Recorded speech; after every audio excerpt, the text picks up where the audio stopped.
Liberty's Guardian, Guns and Ammunition, a family-owned business located in the heart of Ohio's hunting country. Let us help you find the right shotgun or rifle for you. Or if you're looking for a pistol or concealed carry, we have a nice selection of compact and subcompact pistols for that too.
Join Mark and Don for Weapons Wednesday, where you'll learn how to use everything from your bare hands to your average AR-15. The 12-gauge autoloader.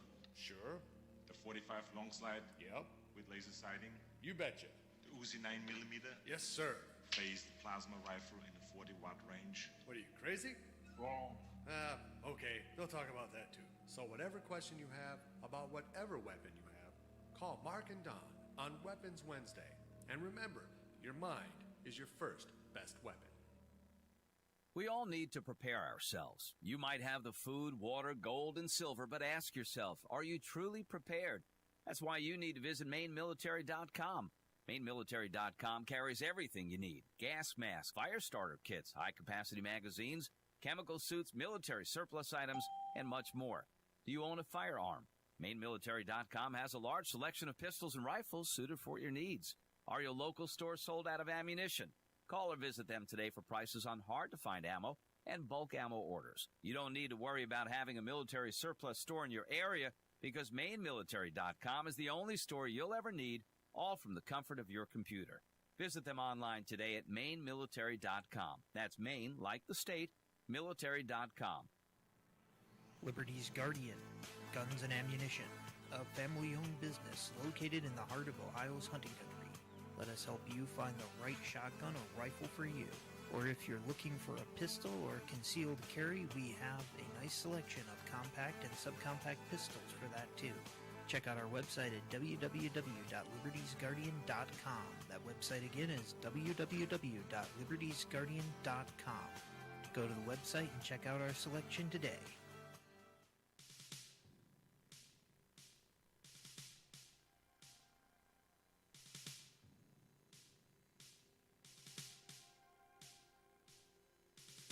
I had a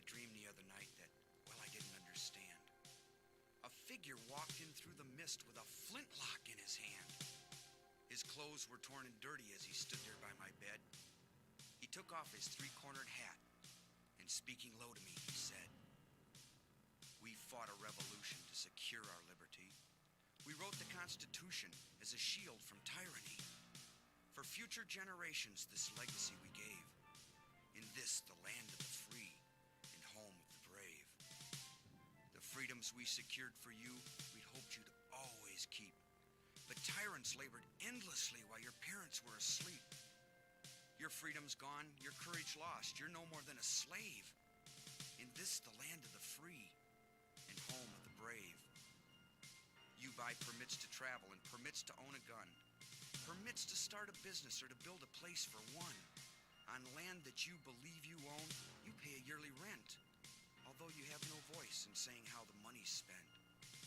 Your children must attend a school that doesn't educate, and your Christian values can't be taught according to the state. You read about the current news in a regulated press, and you pay a tax you do not owe to please the IRS.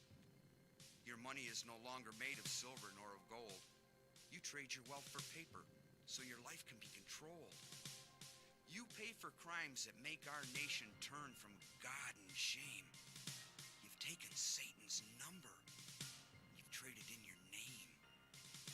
You've given government control to those who do you harm, so they could burn down churches and seize the family farm, and keep our country deep in debt, put men of God in jail, harass your fellow countrymen while corrupted courts prevail.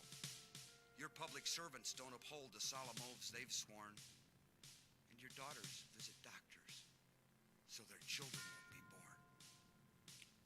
Your leaders send artillery and guns to foreign shores and send your sons to slaughter fighting other people's wars. Can you regain the freedoms for which we fought and died? Or don't you have the courage or the faith to stand with pride? And are there no more values for which you'll fight to save? Or do you wish your children to live in fear and be a slave?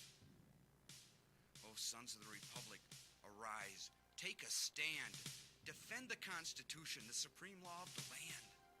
Preserve our great republic and each God-given right. And pray to God to keep the torch of freedom burning bright. As I awoke, he'd vanished in the mist from whence he came. His words were true. We are not free, but we have ourselves to blame. For even now as tyrants trample each God-given right, we only watch and tremble, too afraid to stand and fight. If he stood by your bedside in a dream while you were asleep and wondered what remains of the freedoms he'd fought to keep, what would be your answer if he called out from the grave? Is this still the land of the free and home of the brave? God bless you, and God bless this republic.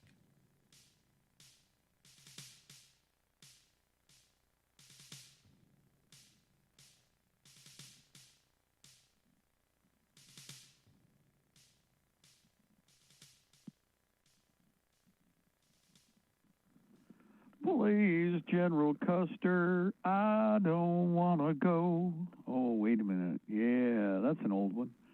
Anyway, good afternoon, ladies and gentlemen. This is the first hour of the afternoon intelligence report. I'm Mark Kernke. One day closer to victory for all of our brothers and sisters, both on and behind the lines, in occupied territories, southwest, east, northeast, and central.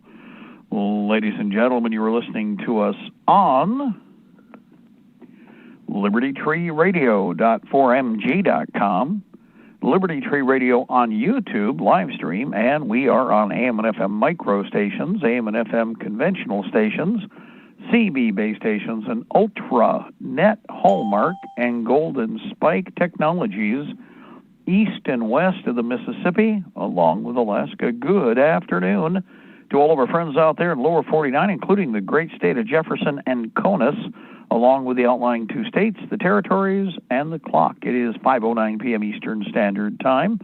It is Thursday. It is the 17th of September. It is the 12th year of open Fabian Socialist and Soviet Socialist occupation of America with a K. 2020 Old Earth calendar. I'll give it all she's got, Captain. And 2020 Dance of Swords, Battle for the Republic. You're living the experience, and congratulations, you're in competition. Let's beat the enemy down, and we don't let them get back up.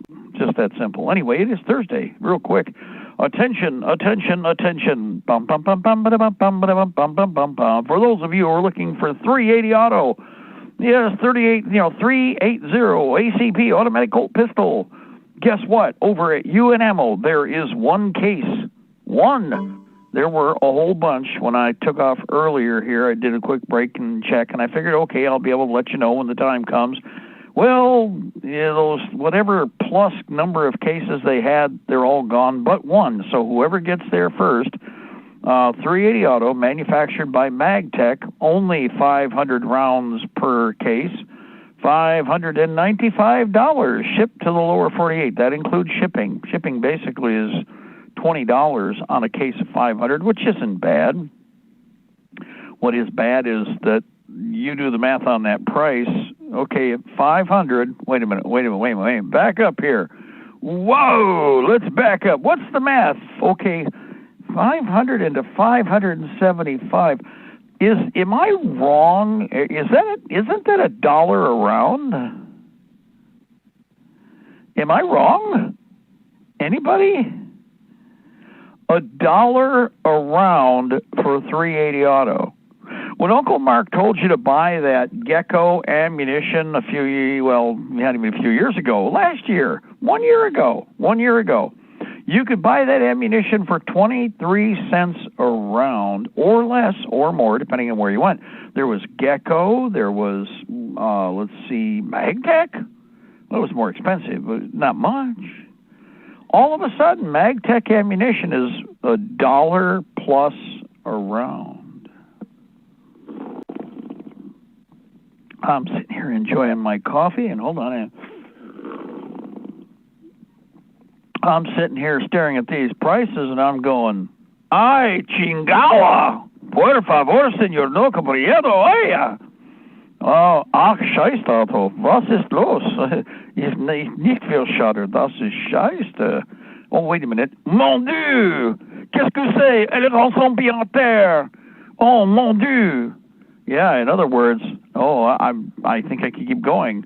What the hell?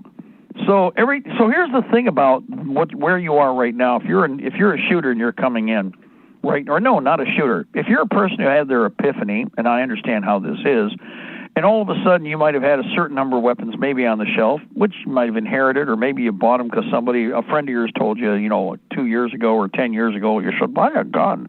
So you did buy a gun, but you bought maybe a box of ammo. And then you decided you fired 10 rounds, and now you're a competition master shooter, whatever. And then all of a sudden you realize everybody's looking really crazy town. People are wearing dog muzzles. They're looking at you bug-eyed. We got a bunch of communists that are supported by the U.S. government that are burning down the country. The Democrats and Republicans are, pissing on the whole of America and are betraying us all to the oi boy foreigners that are taking over the nation and spitting on the Bill of Rights. Wow, you've had your epiphany. And I'm going to run out, and because I was always told I can always run out and get ammunition, and it's not there. But then when it does show up, now here's the difference between two locations. I will say this, and I've talked about UNAMO a lot. But I'm seeing some bad stuff here. I mean, granted, they're getting jacked from two directions at once as far as the reloaders go, and they still have that 8mm Mauser, the 900 round blister blocks for 359 delivered. That's not a bad price for 8mm ball ammo, and I'd still buy it. And their prices on the 7.62x39, well, they've crept up another 2 or 3 cents, 5 cents. But they're still below 50 cents a round. So here's what gets me about this. I can buy one AK. Oh, no, wait a minute. I can buy two. No, wait a minute. I can buy 2.3 AK-47 7.62 by 39 rounds. They also work in your SKS, obviously, or your Ruger Mini 30.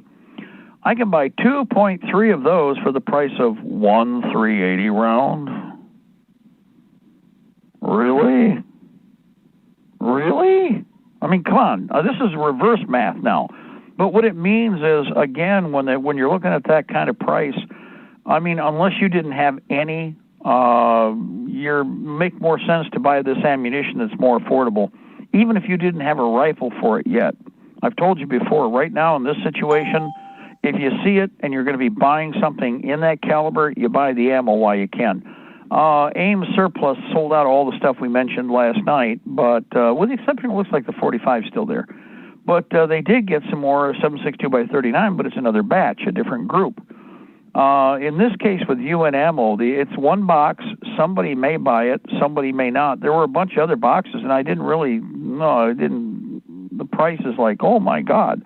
However, I would point out that, AIM Surplus, their ammunition was, what, 1/3 the cost of this? And they were selling it over the counter. Of course, now they did sell out right away, but they were also selling PPU, and that's as good as any ammunition you could ever buy right now, or for that matter, in the past.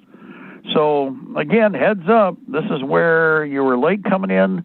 You're going to have to really, really cherry pick to get what you need. And obviously, if you spent that much money on ammunition, you may not be able to buy the other things that you do need to square your technology away. So this is where, again, you're better off if you can find a box or two rather than a case. You can't afford $600 for 500 rounds of 380 auto when you still have magazines, or you have gas masks, or you have other items that are tech items that you need, and you don't have that. $595 gets you a darn nice rifle.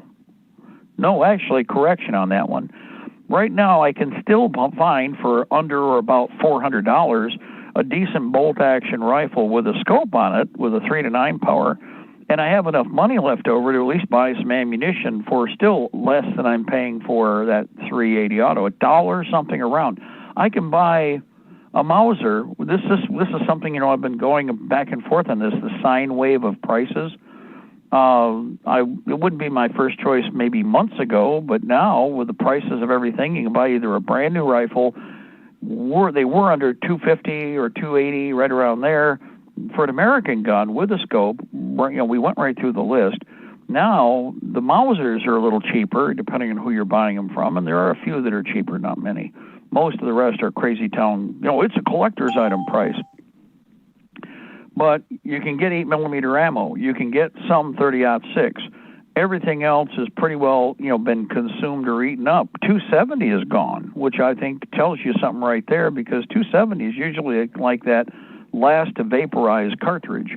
Well, the 270 is pretty well gobbled up all over the place, which means the real serious shooters have figured I better have all of that too, which is understandable. So, anyway, UN Ammo's got some stuff in, so does, and although again, price is up and down. In the rifle ammo, well, hell, it's cheaper to buy some of the rifle rounds. It's still, in fact, 380 auto costs about the same as 6.8 Remington SPC. For 1,000 rounds at $1.25, $1.22 a round, $1.22 a round. Yeah, that's sad, but that's the world and where it is. So anyway, enough on that. We're not here to lament. We are here to build. A couple things. Number one, for all of you out there listening, if you are having that epiphany, don't forget, if all else fails, there are still some pretty decent shotguns out there, semi and pump, for about $200. They were the same gun was $140, $160 gun 6 months ago. Yeah, there's been a price creep, but at least there are still some guns that can be found for that are decent standard shotguns. Nothing fancy. That's not what you need. You need a working utility gun. Pump shotgun or a semi-auto shotgun, there's several to choose from. Go over to Centerfire Systems, go over to Classic Firearms, look to see what they have. CDNN Investments is another one. I would go that route before I would spend that kind of money on pistol ammunition and a god-awful expensive 380 auto handgun. I have noticed that the 380s haven't gone up in price because ammunition simply hasn't been available. They've kind of stayed stable, whereas you'll notice some of the other 9mm have gone up, and 9mm is expensive too, okay? It's gone into crazy mode. So, solutions, though. What we need to do is we need to look for and find other weapons, and we also need to be armoring up our facilities. It is the 17th. October will be where the bottom of the boat gets scraped out by Trump's government. Well, forgive me, Netanyahu's government. Trump just gave the key to the White House to Netanyahu. For the Oi boys, they're laughing their ass off overseas. That's very symbolic in that the Jewish mob out of Israel is running the White House, not America, or not an American, and that they've got control.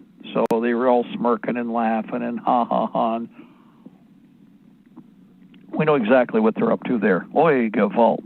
So, we're not being run by our own people, which we haven't been for quite some time anyway. We all knew this, but now they're just, unzipping the pant, pulling out the old weenie, and wagging it in your face left, right, up, and down.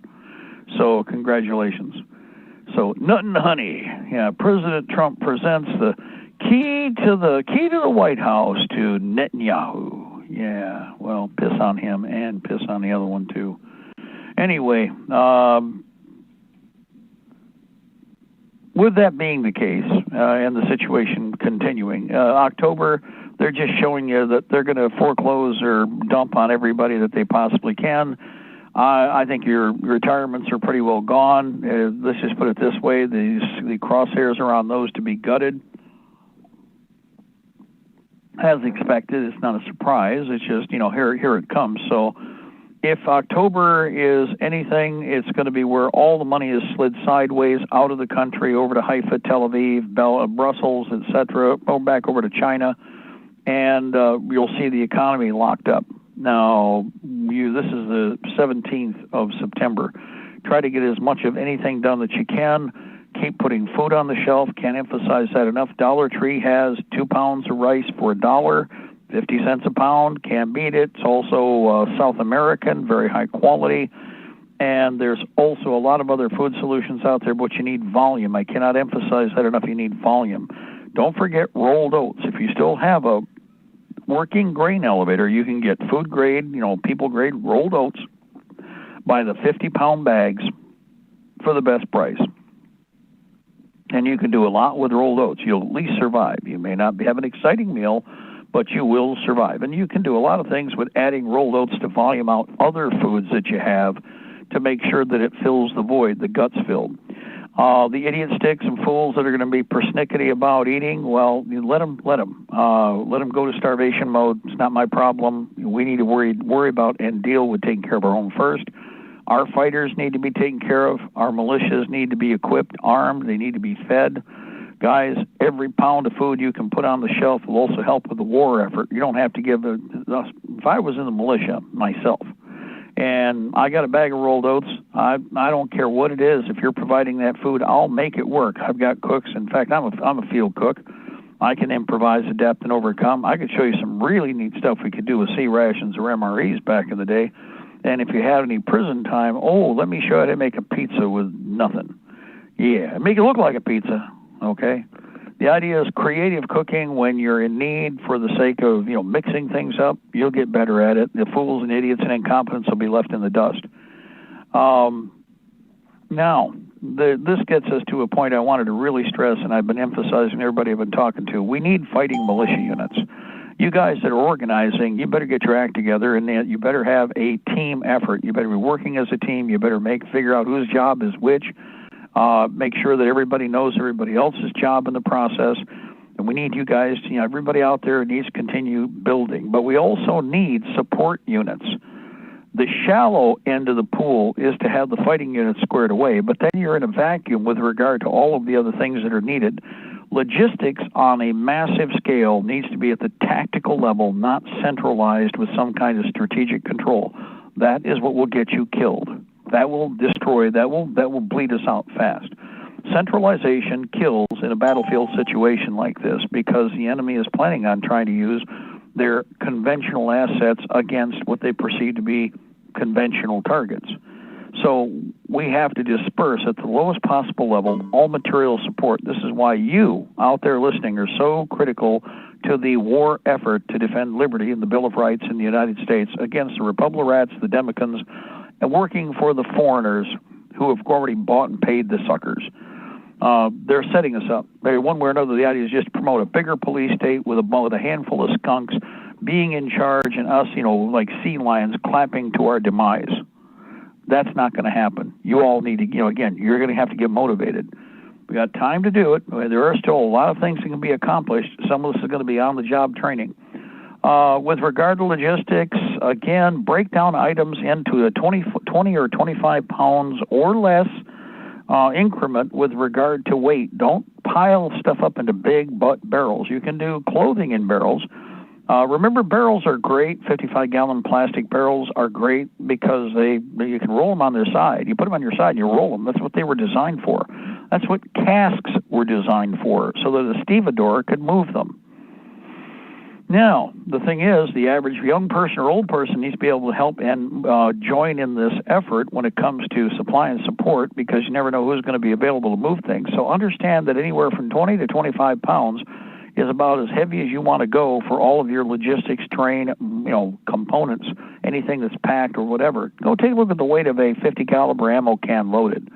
Actually, if you'll pay attention, it's posted on the side of all that pretty yellow print you have on the side of your cans. It'll also tell you the average weight for a 30 caliber can loaded. Okay, well, these logistics this is information critical for being able to lift. In other words, move things.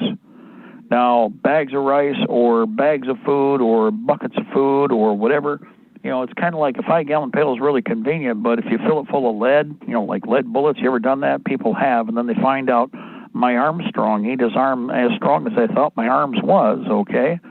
That's just how it works. You remember, a matter of the foodstuff and density or the material and density of the product. And again, while you want to use a certain container, you may not be able to use it to its greatest or fullest capacity.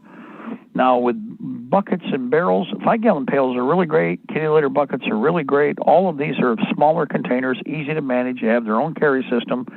And if you properly engineer everything, they can be handled in a number of different ways by individuals, both young and old, okay? But your logistics system needs to be sealed, with individual containers, sub-container systems, everything sealed from the weather, sealed from the elements. Always remember that. Always try to do as many different tiers of protection as you can for the final product inside. There's a reason, because things get bumped, things get dropped, things get crushed, things get smacked, things get poked. That's why I'll tell you what, old the plastic food containers, all the stuff that all these different like lunch meats come in or whatever, grab all those that you can. What you'll be doing is packing material in those. Then you put those inside of the other container. You can add additional packing material so that you can keep the things armored. And you've got a multi-tier protection system. But if you don't have the containers, you're screwed. And as things develop here, there's not going to be any stores. There's not going to be any service coming in from outside. Nobody's going to send you stuff if you don't have money. And if in October they decide to gut the system or they decide to make it very black, then read that also bleak, then nobody's sending more stuff to you because they know you can't buy it. It's just not going to happen, okay? So let's remember this, no ticky, no washy, kids. And needless to say, by the time we're done with November, with the shipwreck there, with the fake-ass, whatever you want to call it, it's not an election. There is no election going on. There is not an election going on. There is not an election going on. I want you all just get that wrapped around your heads. There is no election. The election is thrown out the window the moment they started talking about and sending out ballots through the mail. That the election is non-existent. I have no confidence in it. I don't believe it. It won't make any difference. Purely what it comes down to is this.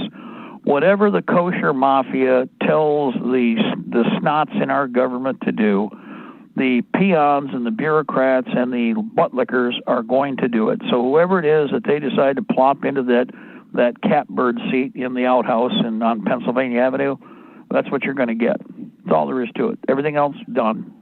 Now, when they do that, they're going to demand a bigger police state. It won't make any difference which one gets in there. It doesn't make any difference because they're going to put a smiley face on it and demand a bigger police state. They're going to put a smiley face on it and demand more of your money. They're going to put a smiley face on it and steal more of whatever you already have, or whatever they took at gunpoint and demanded you pay into, retirement packages, things of that nature. So there's a whole bunch of shipwreck stuff going on in November that'll be tied into the mockery of what people would call the election. Okay, that's a given. Now, medical support. Here's a couple of things you can do, and I'll give you a good example of how it can be done. If you go to Facebook Marketplace, or if you go to Craigslist, or you just look around locally, you might be in a place where you have a surfeit / a big pile-up of technology laying around. We do. I mean, I can point in all directions, and there's all kinds of stuff I've been getting either for free or we've been finding for reasonable prices. But go over to Facebook Marketplace. We need ambulances. We don't need ambulances to use as people mover ambulances. You're going to use pickup trucks, open bed vans, things of that nature, because those are more utility. Equipment can be brought forward in those, ammunition, supplies, more medical support, building and construction material. Then going back, they're not going to go back empty. They go back with casualties, okay? But ambulances make great platforms for forward medical operations hubs. And if you look at the system out there, especially if you had ambulance, let's do that right now. Let me give you an example of what I'm talking about. I linked up a bunch of our people with an ambulance company and went down in Ohio, and we've got a couple of different militia units that bought a couple of the different ambulances from the same company. I think more than one or two. And, actually one bought three. And the ambulances were very reasonably priced, about $2,000 a unit, all the bells and whistles on them. Guys, those are medical, like mobile operating rooms or mobile surgeries if set up right. They've got all the shelving on board. They've got the oxygen on board. You can't afford to put one person in something like that and try to take them somewhere. You're not going to be able to afford to do that. You're going to have too many casualties on your hands, but a forward aid station is going to be able to stabilize. So here's one of the things you can take the ambulance and set it up for. Multiple stretchers, multiple mobile compressible gurneys, massive amounts of compresses, bandages, additional medical support, surgical kits, et cetera, et cetera, et cetera. That's how you should be thinking about the present-day ambulances. They are mobile forward aid stations.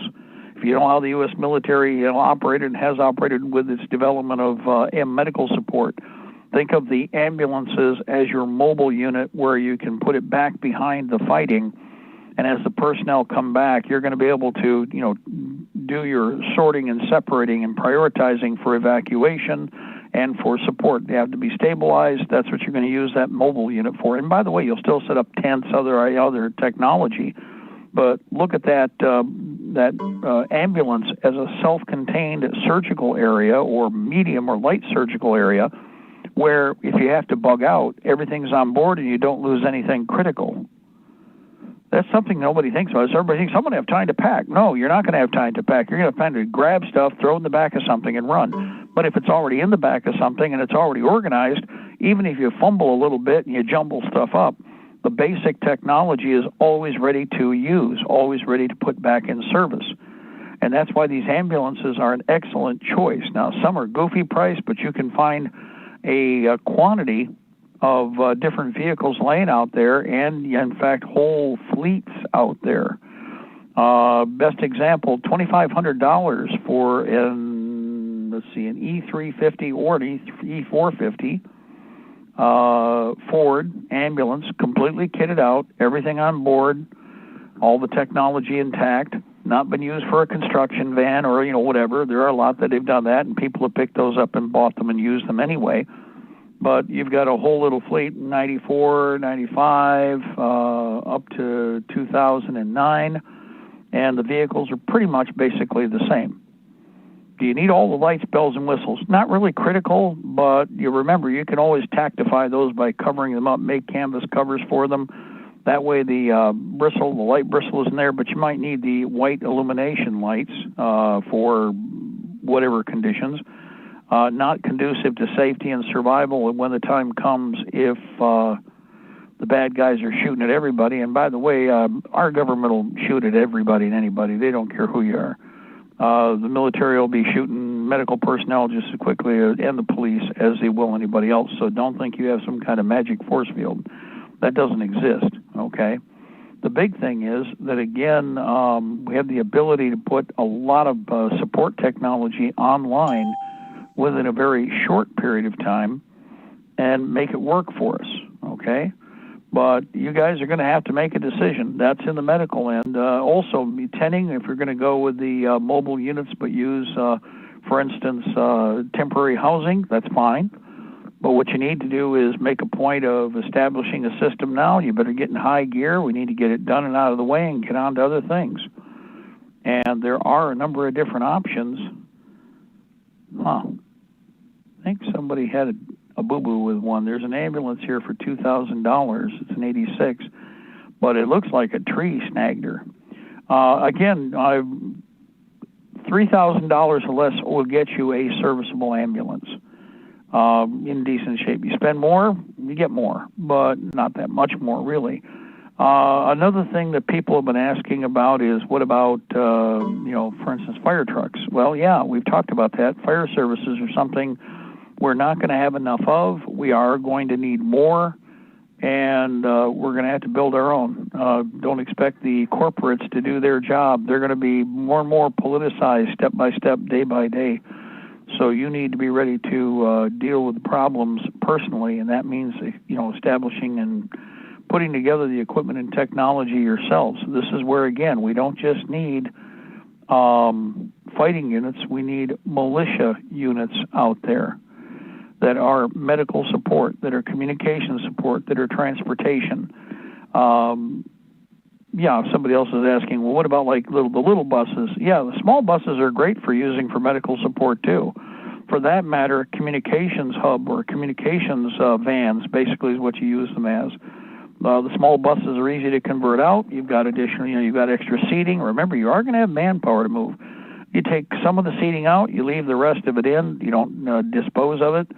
There's a whole bunch of tricks with bus seating, especially if it's a little bench type that are on the school buses. Those are perfect for tactical vehicles. They're optimal for tactical vehicles. And it's one of those reasons that we've tried to explain to everybody, hey guys, everything has been repurposed and will serve us quite well. Example, somebody, what about Humvees? No. Actually, to be quite honest, with Humvees, let me point out that,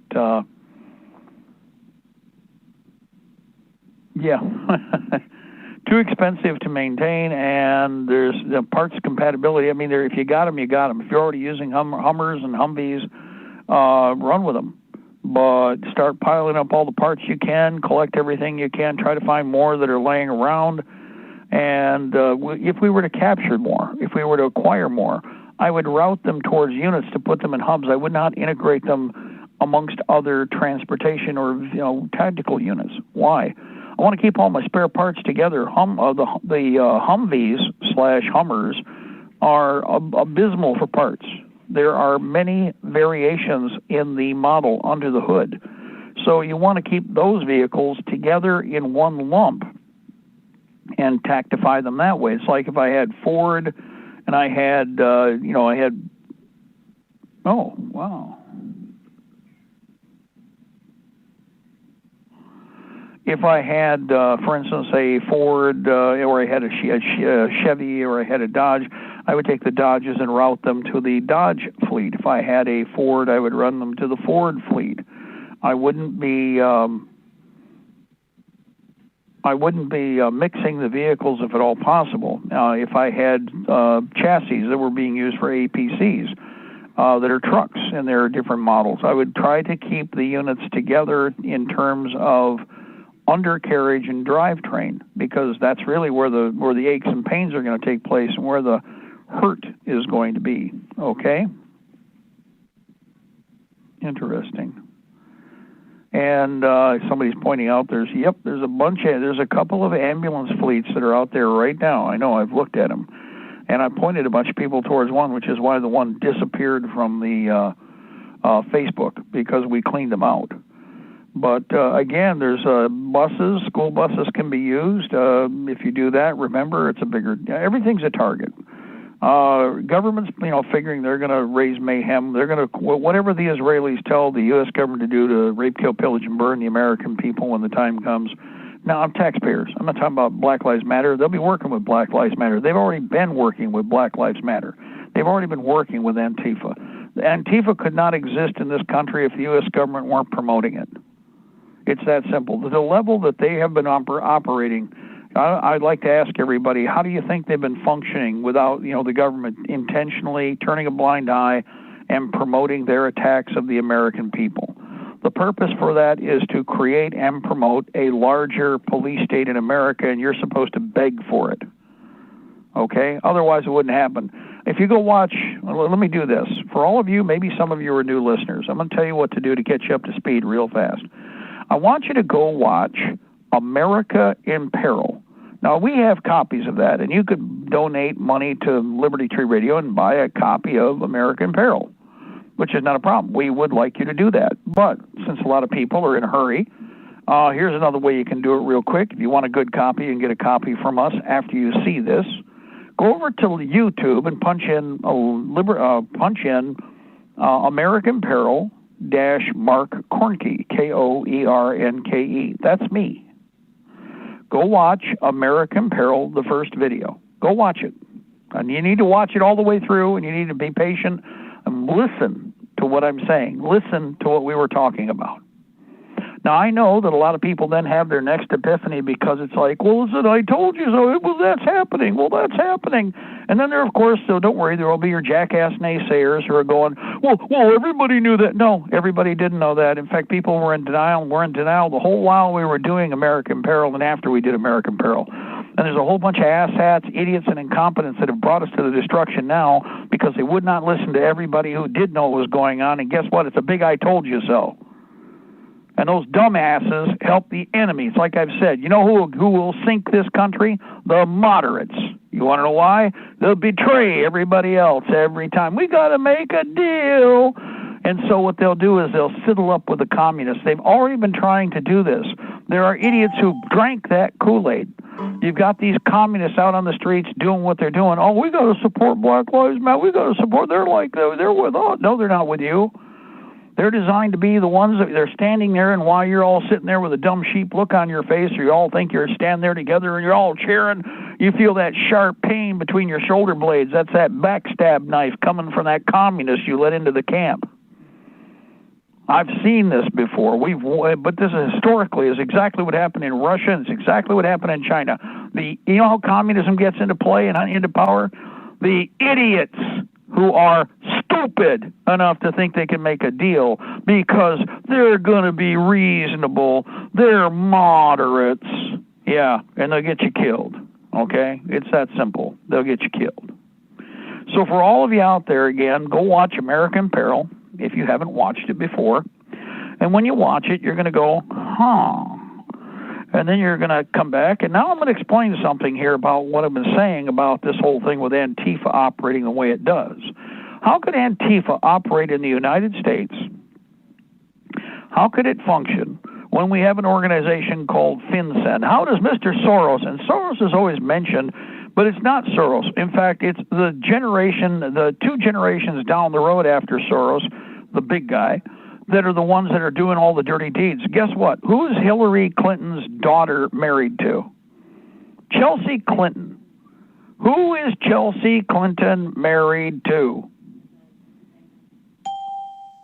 Go look it up. Why is it you keep hearing about Chelsea Clinton this, Chelsea Clinton that? Who is Chelsea Clinton married to? What's his name? Can you tell me? You see how when people are presented information, it's whenever possible, they keep it myopic. In other words, it's like, well, wait a minute, what about the rest of the picture?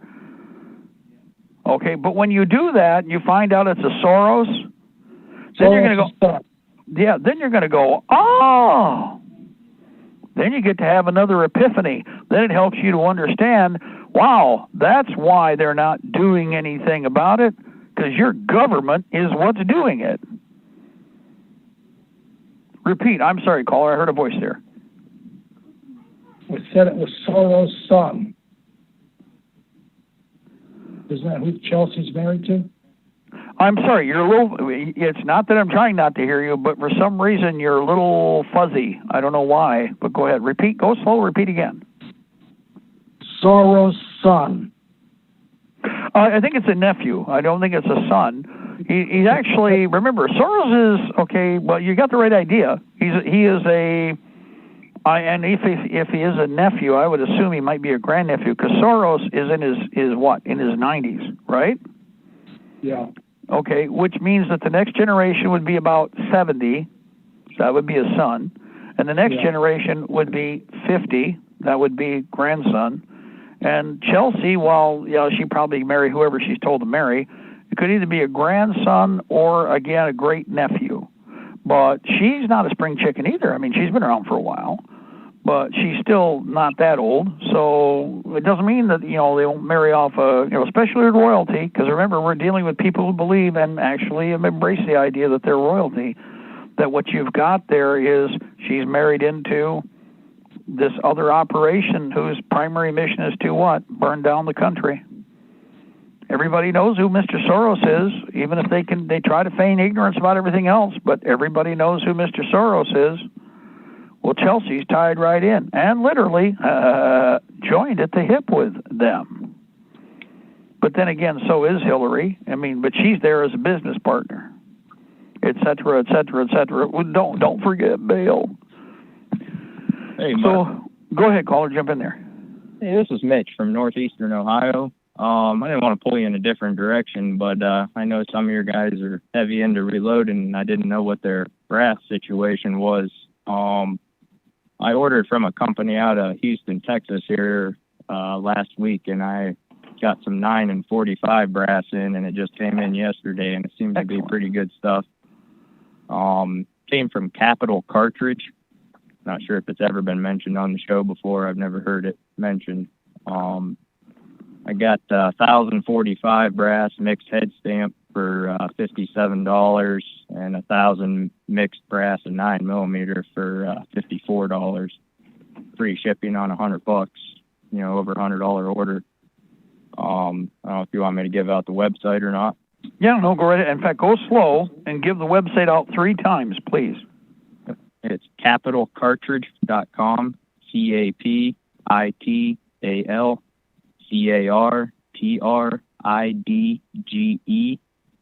and that's Capital Cartridge, CapitalCartridge, and that's Capital Cartridge, CapitalCartridge.com.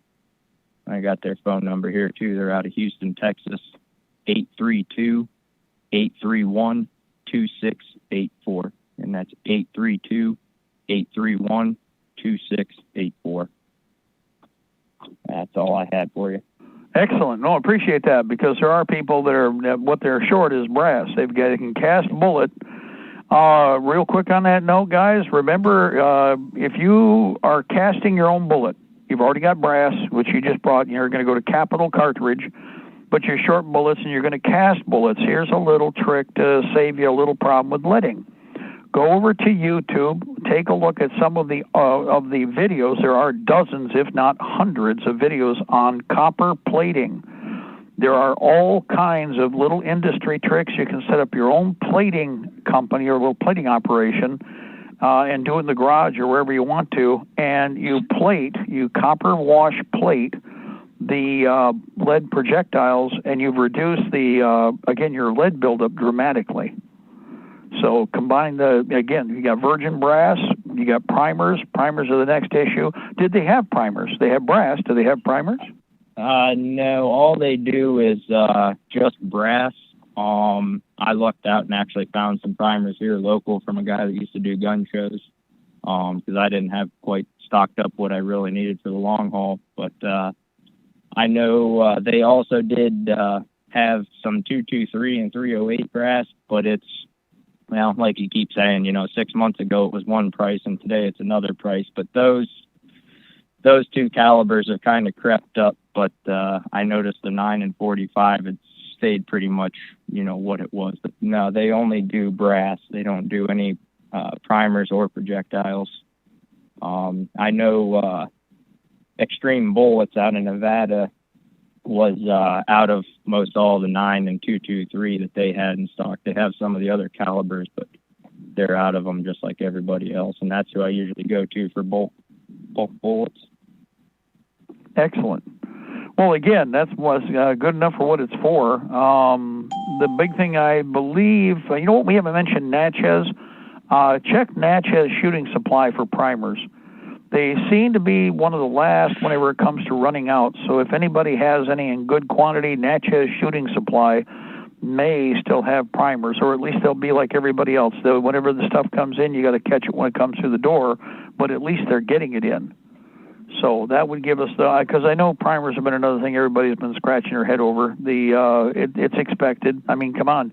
If they're loading more ammo, guys, where do you think the primers are going to go? Even if they were cranked. Yeah, they're going to the factory first, aren't they? The primers are about like the canning lids. The people that got them want to gouge and make the dollar now. And those are, like you said, those are the people we don't have much of a use for later on down the road. Yeah. Well, again, otherwise, what about ammunition in your area? Anything that's been jumping out there or anything that you've at least seen a little bit of? I was going to say, I'm actually right down the road from Phyllis here in northeastern Ohio, and I go to Middlefield a lot. We have a outdoor store here that's pretty big. It's called Great Lakes Outdoors. They got 3 different shops, and everybody's complaining around here that they can't find any pistols. Well, a lot of the 9mm stuff's, all them guys went in there and grabbed all that stuff, but they still have, pick your flavor, pick your brand of 1911. I mean, I looked at 4 or 5 different ones last Friday when I was in there, and they actually had, if anybody's listening in this area and needs 3031 IMR powder, they had a couple pounds of that sitting there. They had half a dozen 8-pound jugs sitting there on the shelf, and that place really isn't gouging any of their prices on the powder or their pistols. They had 45 ACP there, loaded up federal red box, whatever it is, just flat nose 230 grain, and it was $23 a box. So, they're kind of floating right in place. They're not really bumping up their prices a whole lot, and it's sitting there on the shelf. Well, that's actually a good price. I mean, for 45? Yes, sir. That's not a bad price. I mean, 2 boxes. Yep. Not everybody has been, like I said, not everybody's been gouging. They're just, whatever the price is, they're being reasonable in that. But usually you'll find the people doing that are the ones that kind of have our attitude. It's like we'd rather see more people armed better because we are desperately in need of making sure that everybody is armed better as quickly as possible. And yeah, that store is actually owned by a local ex-police officer. So I know he's got a pretty decent following around Geauga County, Trumbull, Mahoning County here in Ohio. So he's not really out there to hurt the local people anyways. Hey, guys. Yeah, well, sounds like we got Edward there. Go ahead. Yeah, you got me, Dad. I got a bit of news. It's like off subject, but it's a topic that we've talked about before, going in and buying up a town. Well, BLM's bought a town in Georgia, Dad.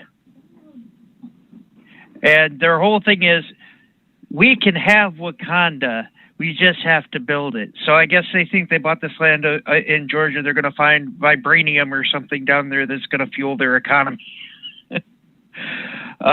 It's an interesting little piece. They're saying we can have what the Klan would never let us have. The Klan wanted you to segregate, and you're doing it yourself. You're buying a piece of land, and you're segregating yourself from everybody else, right? I haven't heard anybody call for that, but that does appear to be what they're doing on their own in this little spot in Georgia.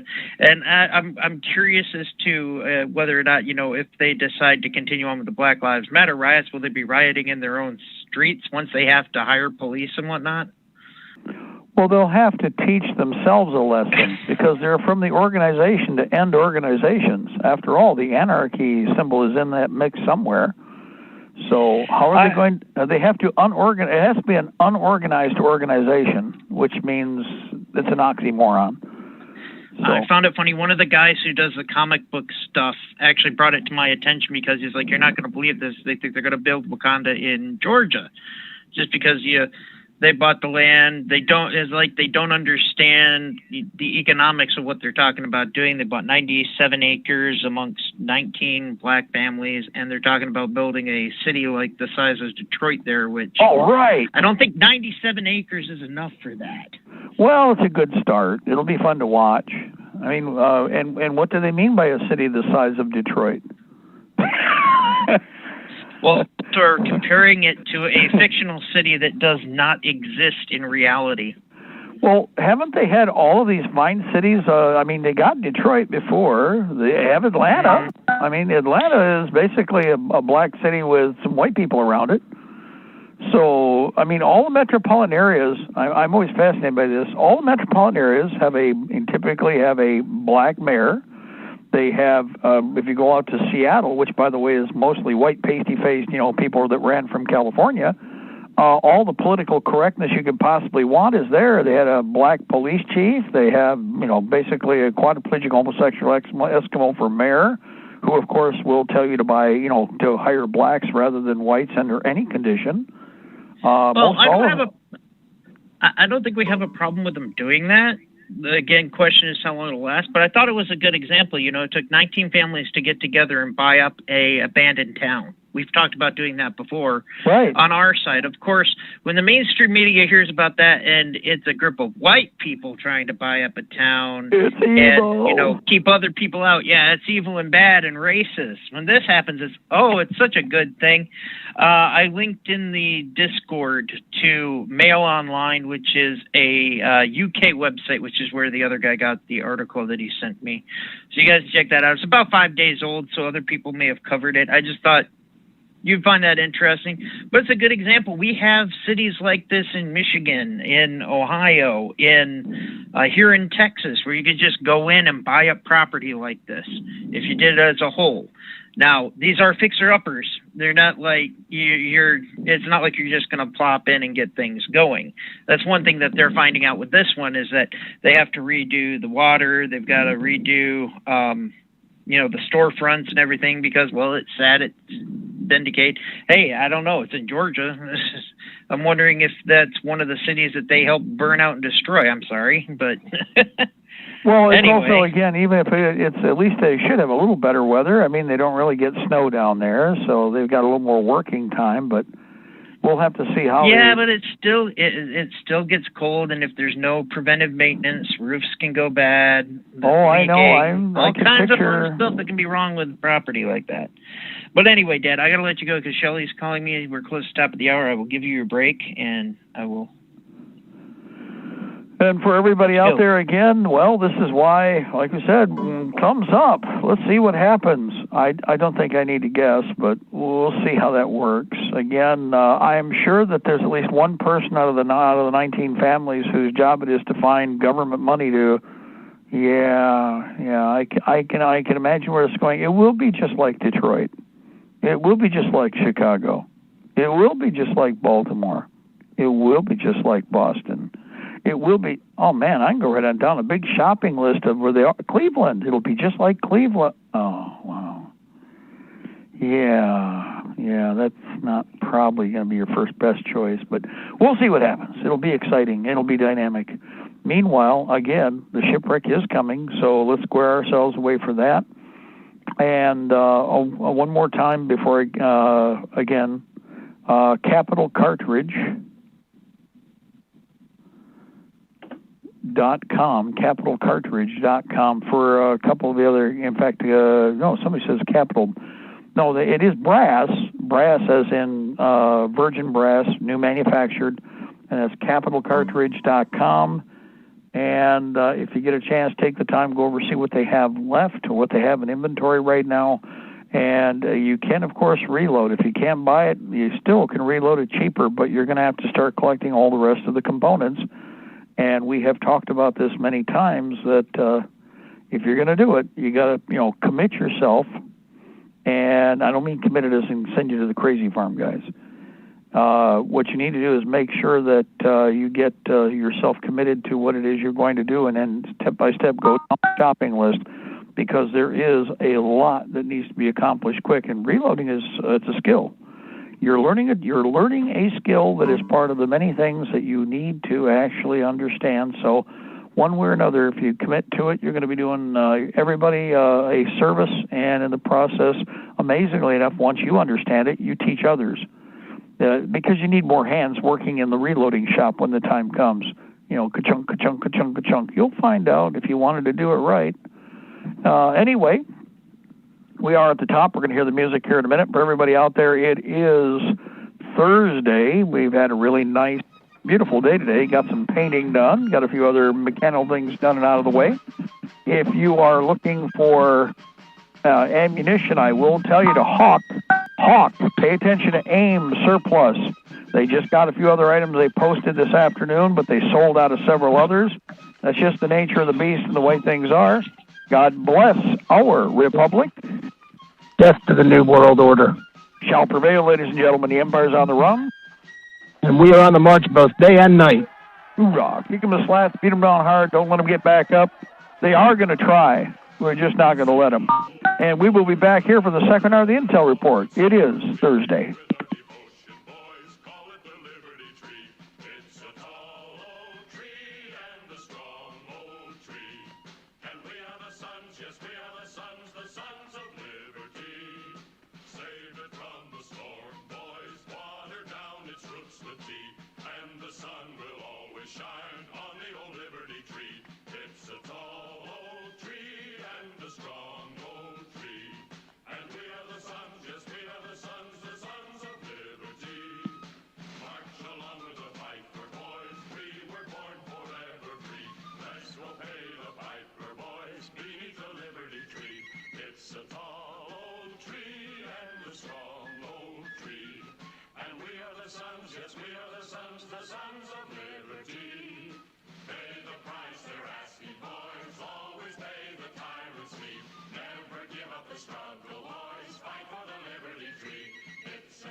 Join Mark and Don for Weapons Wednesday, where you'll learn how to use everything from your bare hands to your average AR-15. The 12-gauge autoloader.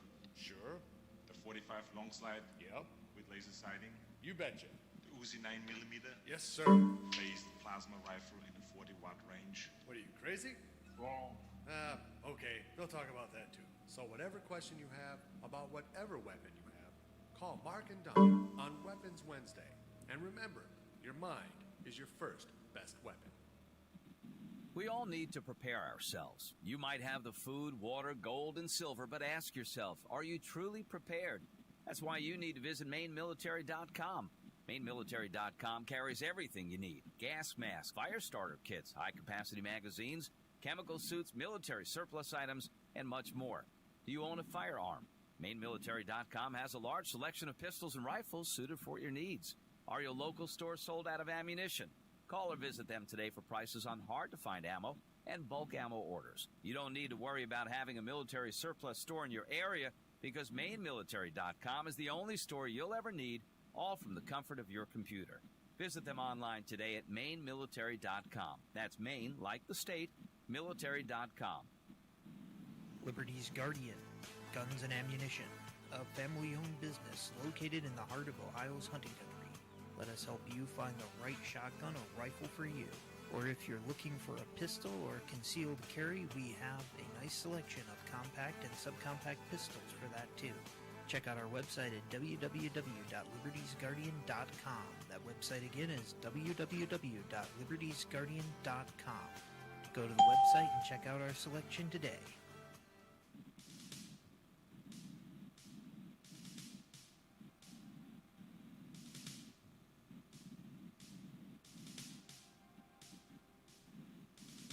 I had a dream the other night that, well, I didn't understand. A figure walked in through the mist with a flintlock in his hand. His clothes were torn and dirty as he stood there by my bed. He took off his three-cornered hat, and speaking low to me, he said, "We fought a revolution to secure our liberty. We wrote the Constitution as a shield from tyranny. For future generations, this legacy we gave. In this, the land of the free and home of the brave. The freedoms we secured for you, we hoped you to always keep. But tyrants labored endlessly while your parents were asleep. Your freedom's gone, your courage lost. You're no more than a slave. In this, the land of the free and home of the brave. You buy permits to travel and permits to own a gun. Permits to start a business or to build a place for one. On land that you believe you own, you pay a yearly rent, although you have no voice in saying how the money's spent. Your children must attend a school that doesn't educate, and your Christian values can't be taught according to the state. You read about the current news in a regulated press, and you pay a tax you do not owe to please the IRS. Your money is no longer made of silver nor of gold. You trade your wealth for paper, so your life can be controlled. You pay for crimes that make our nation turn from God and shame. You've taken Satan's number. You've traded in your name. You've given government control to those who do you harm, so they could burn down churches and seize the family farm, and keep our country deep in debt, put men of God in jail, harass your fellow countrymen while corrupted courts prevail. Your public servants don't uphold the solemn oaths they've sworn, and your daughters visit doctors so their children won't be born. Your leaders send artillery and guns to foreign shores and send your sons to slaughter fighting other people's wars. Can you regain the freedoms for which we fought and died? Or don't you have the courage or the faith to stand with pride? And are there no more values for which you'll fight to save? Or do you wish your children to live in fear and be a slave? O sons of the Republic, arise, take a stand, defend the Constitution, the supreme law of the land. Preserve our great republic and each God-given right. And pray to God to keep the torch of freedom burning bright. As I awoke, he'd vanished in the mist from whence he came. His words were true. We are not free, but we have ourselves to blame. For even now, as tyrants trample each God-given right, we only watch and tremble, too afraid to stand and fight. If he stood by your bedside to dream while you were asleep and wondered what remains of the freedoms he'd fought to keep, what would be your answer if he called out from the grave? Is this still the land of the free and home of the brave? God bless you, and God bless this republic.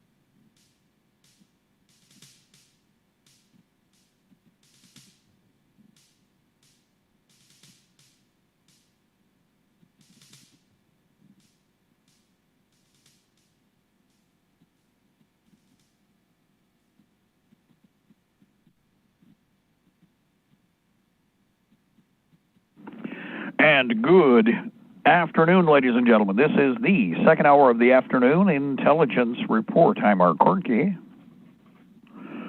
One day closer to victory for all of our brothers and sisters, both on and behind the lines in occupied territories, southwest, east, northeast, and south.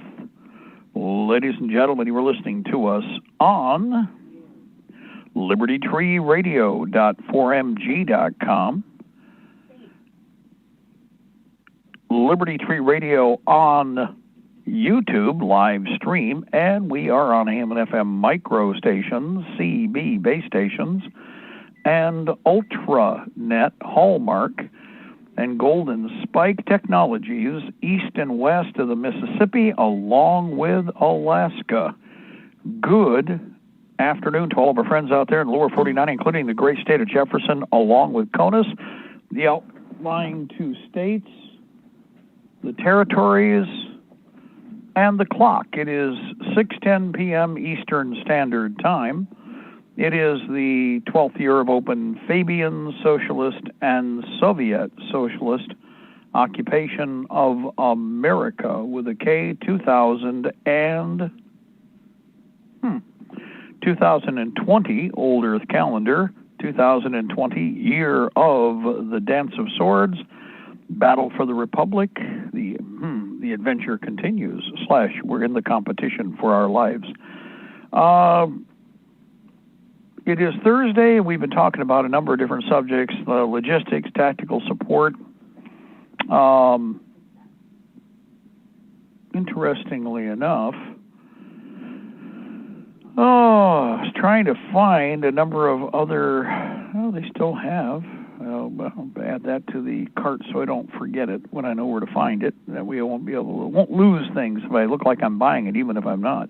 It's one of the ways I keep track of things whenever we discover something, because searches on some of these web pages are bad at best, even though you should be able to punch in a particular parameter and the agenda should be met, but it's not the case. So one of the things right now, there are a number of, from the medical perspective, there's a bunch of different stretchers, the collapsible type, British, Belgian, Czech, Polish, which Polish equipment is exceptionally well built. Don't make any mistake about that. In fact, in many cases, I would take the Polish over the British equipment pretty much any day. Now, there are some pretty cool items that the British military has made, but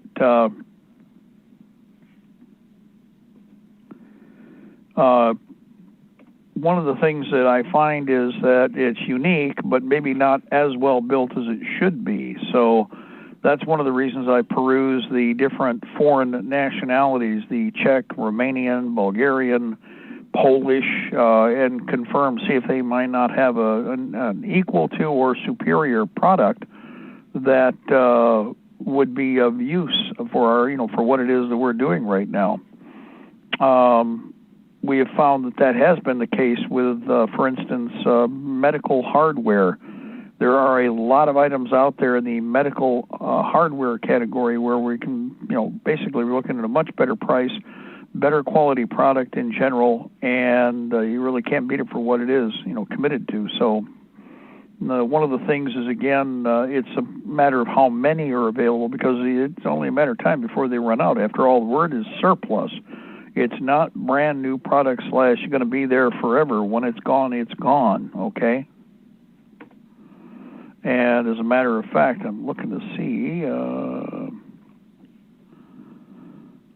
let's see. As a matter of fact, yes, there are still a number of different medical tables, etc. I was looking for the different sources, but I'm not seeing. Some of it's run out completely. Again, I won't even bring up the subject for the moment until I confirm, because I'm talking to a lot of the surplus companies, even the optics companies. They're down to minimal inventory on everything, and the biggest problem is that they're wholesalers that they're competing. Everybody's competing to go to the same watering trough. This is why a lot of people have been asking me questions. Why are we seeing this? It's not there. There's a couple things. I did mention in the last hour, hey guys, if we don't have the money to buy it, people aren't going to send it. You do understand that. That's the first rule that everybody needs to remember. Just because they've got it doesn't mean they're going to send it to you so they can give it to you. They're not going to give it to you for free, okay? Just that simple. So there are a bunch of items that we're just not seeing replaced. Armor helmets, knee pads, and elbow pads. That's one that was a gimme 2 years ago. You could go pretty much anywhere in the industry and elbow and knee pads. Well, guess what? The Chinese stuff has been not coming in. But now that I see the prices, I know why. Going to the actual manufacturers, to the producers overseas and saying, hey, I want 10,000 of this or I want 1,000 of that. Because we have militia units here right now that want, or counties that are putting together militia, and they're putting together large forces. They need enough equipment to be able to give duplicates to people, not just one of something. Uniforms are the best example. There is no reasonable priced anything out there that I've seen, not even at the wholesale end. There's people I've dealt with for a very long time, and it's like, but they're even telling you, hey, we got a price, we got to charge what the market is, what the market, can handle here, because the price has got to be commuted from one level to the next. And that's going to happen. That's what's been going on. Also, that's why you're seeing the municipal. Okay, you'll notice it used to be just like it was military surplus. A lot of what you're seeing now is municipal. Read that, city, grounds work or city maintenance operations, clothing and equipment. It's not bad gear. I mean, some of it, it's funny, some of it has been pressed into the military circles because it does look very modern. And it is well built, and it really is made by the same companies who are making some of the military junk for other countries. So it's showing up in the industry, showing up in the system, and now it's showing up as tactical wear. The patchwork clothing. You notice the stuff that has like the black blocks on it. It's like brown, but it just has these catchy, just for the sake of, change for the sake of being different. Black patches, black under the armpits, but also like around to the underarm or the top of the arm. There's no real method to the madness. It's not because it's like a wear point and maybe they're putting something different there. Nothing like that at all. Purely to just change up and make something different. Some really cool, looks like Star Wars, or looks like it'd be from future, space cadets, or some form of unique exotic military system. But most of what you're seeing, and it's funny because they have bought the hell out of this with some of these battlefield situations, it's municipal workers, garbage collectors uniforms. But they gave the garbage collectors really good looking uniforms, or at least cool looking uniforms, so nobody has any problem, especially if you give it to somebody else in another part of the planet that doesn't know where it came from. They're not going to know the difference. So just a heads up, there's a lot of stuff like that out there. Something unique. I am going to bring this up. We were talking about medical support items and also technologies, okay? Over at Sportsman's Guide, www.sportsmansguide.com, www.sportsmansguide.com. Check this out. This is something that's rather interesting. U.S. military surplus Scott Escape breathing device, new item. It's a new product item, but U.S. military surplus Scott Escape breathing device, new. Now, it's $35.99 members price, $40, in other words, $36. It's $40 regular price over the counter if you're not a member of the Sportsman's Guide Club, okay?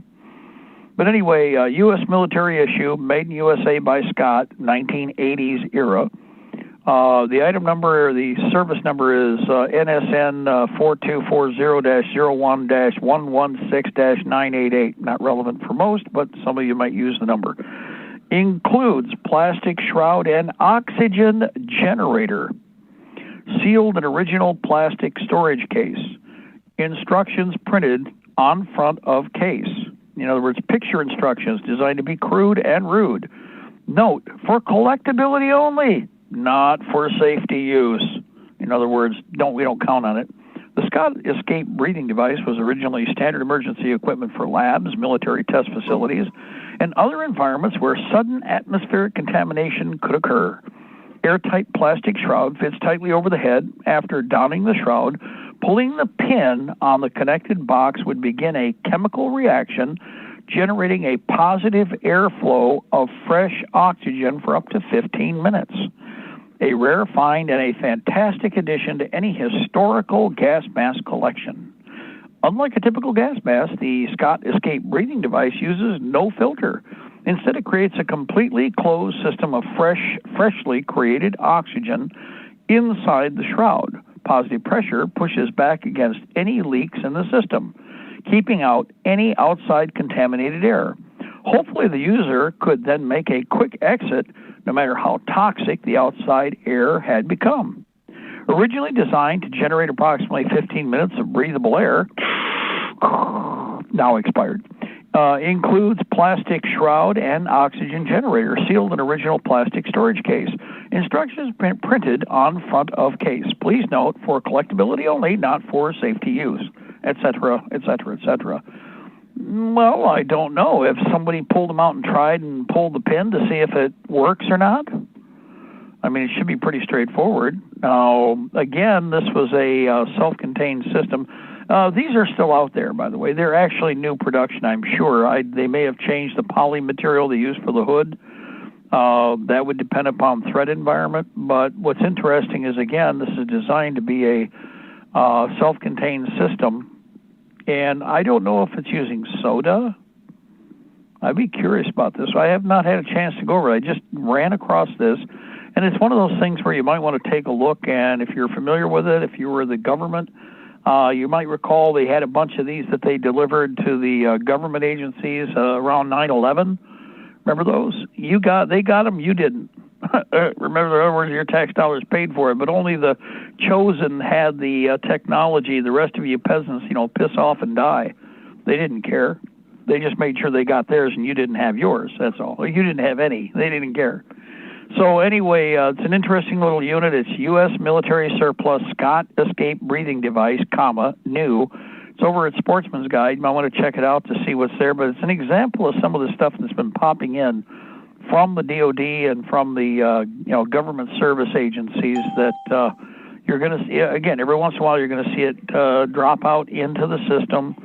How serviceable that is, well, I don't know if they actually confirmed or denied that they tested it. I can't see the system actually failing unless somehow it was so cheaply built. We talked about that yesterday with personnel not necessarily doing their job the way they should have, or things not being put together right, somebody not doing the R&D. But I would say that they did. Scott's been around a long time. Scott Air Packs, you guys know. If you're a fireman, you recognize the name right away. And you might have even seen the system. Now, I would point something else out about this. This is an oxygen producer, right? If you were in a flammable environment, this would just mean you might cook yourself better. I'm just going to point out something I thought about with this, like, oxygen, Apollo, space capsule, oxygen environment, flammables. That would be horrible. But it is still a neat idea, and it's something that could be also, if somebody released to an autopsy, might be able to do a reverse engineering on a comparable design that could be built to have greater longevity but still be a sealed or closed positive air system. Now, the positive airflow system is because this has a ventral obviously some form of blower system. That's what this whole headset is. It's on the back of the hood. And it probably, again, it creates positive pressure, which means it pushes to the center and back of the head or around the neck and blows out. So if there's any place where there's a compromised leak, a hole, even a puncture, it wouldn't make any difference. It's how armored vehicles, most of them have positive pressure filtration systems. That way, if the seals are bad, it doesn't make any difference because there's nothing you can be pulled in. The multi-stage HEP filter collects the air, and then it pushes it to the center of the vehicle. The center of the vehicle is under high pressure, and what happens is it pushes the air back out through all of the leaks or chinks or maybe a gouge in the seal, and therefore you can't be contaminated. There's no way for anything to swim upstream. That's basically a way to think about it. So it's a neat idea. And as a matter of fact, just to be safe, because I'll actually pass this on to a couple of you that are listening, let's see if we can do a little more R&D on this, find out more about the product. It is a brand new product for Sportsman's Guide. It is not a brand new product. It is surplus. So there we go. Anyway, next, let's see. We're at we got 624. Okay. There are a number of other items, but again, mentioning medical, with regard to stretchers, also operating tables and medical tables. Now, there's a lot of things we can do to improvise, adapt, and overcome, but when somebody is already providing us with an excellent tool that the medical personnel will recognize and they can effectively use, and in fact it's designed to lend to high mobility. Let's remember what we were talking about earlier, taking an ambulance or you could take a van, you could take a school bus. Smaller school buses, the shorter little school buses are perfect. They are full stand-up. You got lots of headroom. They've got handrails. Here's another thing about some of those buses. Some of them are the handicap buses. That's not a bad thing. Let me point out that lift unit on that bus, there's two things I would use a handicap bus for that has a wheelchair lift. What would you use it for? Well, certainly for ambulatory personnel, people who are, are restricted. You might have casualties, you're going to have to move them. You may want also to consider that if you're moving munitions and equipment, wouldn't it be kind of neat to have two-wheel dollies and, you use the lift bus? You don't have to lay ramps down. You can actually offload a certain amount onto the ramp. It obviously can handle 300, 400, 500 pounds, if not more.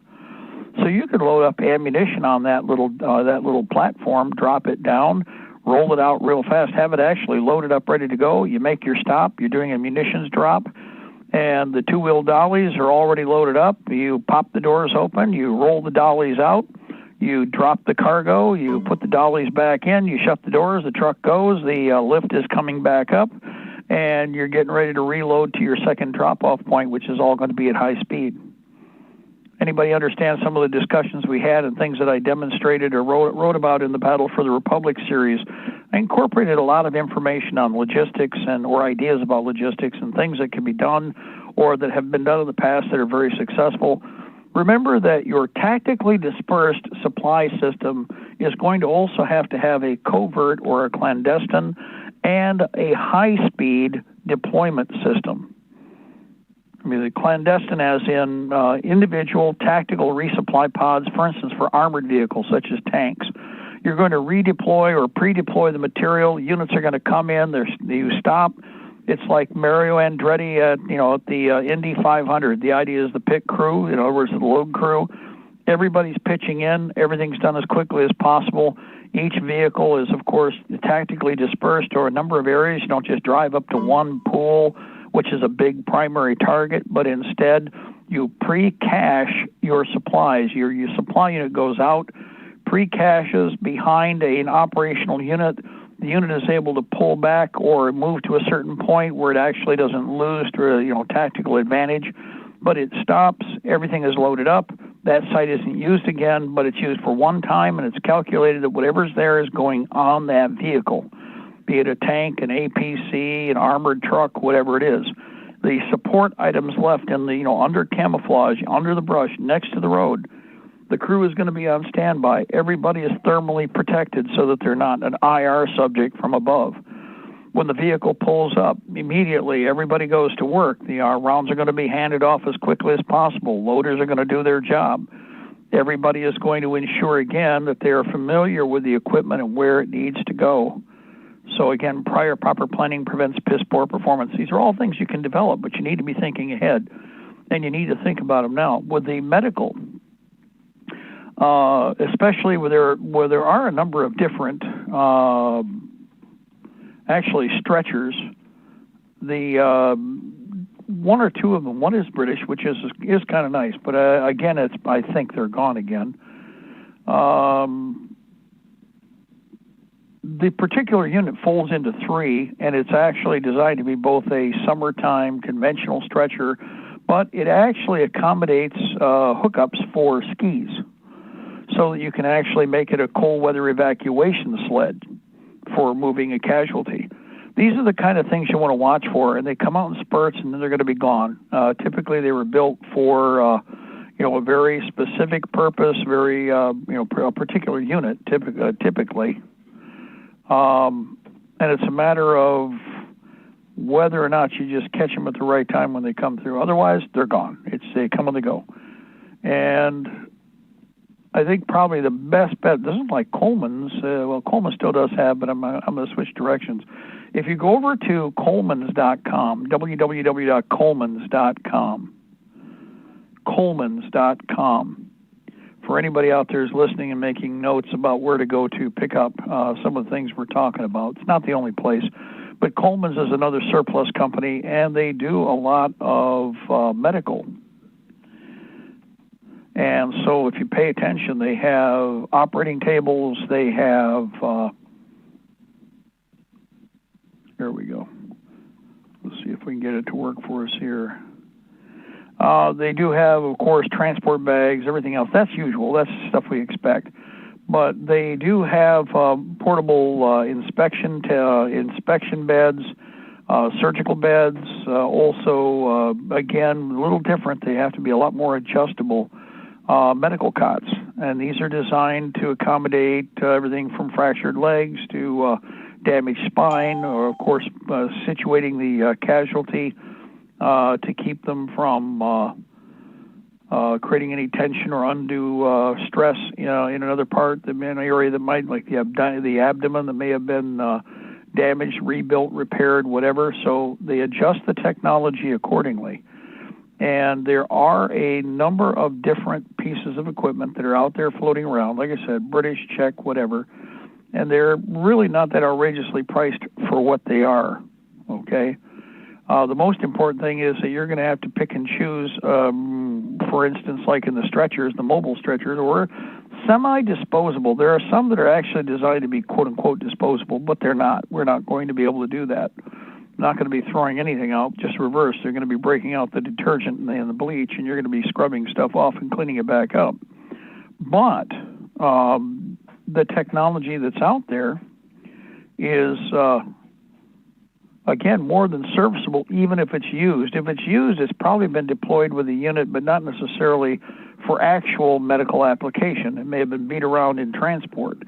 And usually, again, we're not talking junk. We're talking it's just going to show some wear and tear as far as the transporter, the can it's in, etc. Not a big deal there. So, before I go any farther, now that I'm over at Coleman's, and again, I did want to mention this the other day, and they do have a number of different solutions. Oh, there we go. Okay, yeah, I'm trying to get, bedpans. Well, of course you need bedpans, but that's not what you're interested in right now. With regard to the bandages, compresses, etc., as I've recommended, watch for neighbors, family members, people who are, again, taking home care. If somebody passes away, do not hesitate, do not think twice, again, about securing what might be there, because again, few and far between people. You're not running this stuff just laying around, okay? Example, over at Coleman, something that I did want. I found it while I was buying myself a few minutes worth of time there. USGI Camouflage First Aid Field Dressing 4-pack. These are large. This is the big bunnies, okay? Originally, these were packed in what we, basically what we call the elephant tampons. They are a very large dressing. They are designed to cover whole areas. These have the extended wings, so, for wraps. You have lacerations on the back. You have something that's taken out the shoulder. You have something, where the leg is, heavily traumatized. This is designed so that what you do is lay the leg on it. You obviously wound compress where it belongs. Wound surface where it belongs. But you start from below and you cover the entire area to keep it clean, prevent any other matter. Hopefully reduce bleeding, or by helping to promote clotting, because again, dressings do that. In this case, you're looking at 4 of the large dressings for $16.95. That is actually the best price in the country for that particular dressing. Okay, I've mentioned it before. Again, this 11 3/4 by 11 3/4. This includes 4 safety pins. It has the full gauze wraps, etc. And they're brand new, unissued, present. In fact, hold on here. Yeah, present contract. I'm looking at the package. There is a picture of it. So if you go over to Coleman's. Now, this is the kind of item that you want multiples of in that ambulance pack we're talking about. 30, 40, 50 of these should be stacked and racked. 30, 40, 50, 100 of the mediums, if not 200 of the mediums. Hundreds of the smaller compress/bandages, hundreds, if not cases and cases. Got to remember, guys, you're going to be looking at volume problems here. Now, there's 4x4s, suture, needles, all that stuff can also be accessed as surplus, and you're looking at actually picking it up for a pretty decent price if you're willing to go quantity. And in this case, because of what you're trying to effect, what you're trying to equip, that's not going to really be all that hard to do. You're going to find that you're going to be able to absorb when you do an inventory list of what's needed. In fact, one of the things I recommend is if you've got a nurse or triage nurse, or if you've got veterinary or a medical of any kind, that's the person who should be helping to coordinate squaring away the ambulance. Now, there's all kinds of inventory listings available, so you don't even have to guess about what you would need to start, stockpiling. But I would point out that, remember, the ambulance is not going to be used as an evac system. It's going to be used as a field surgery site. It's going to be used as a support base. And it's going to stay put for as long as is necessary to cycle out as many critical patients as possible. Walking wounded, people like that, if it's not busy, yes, they can be supported too, but what you're really looking at here is the ability to turn around and stabilize and save as many critical casualties as possible. And again, if we have the tools are available for the toolbox.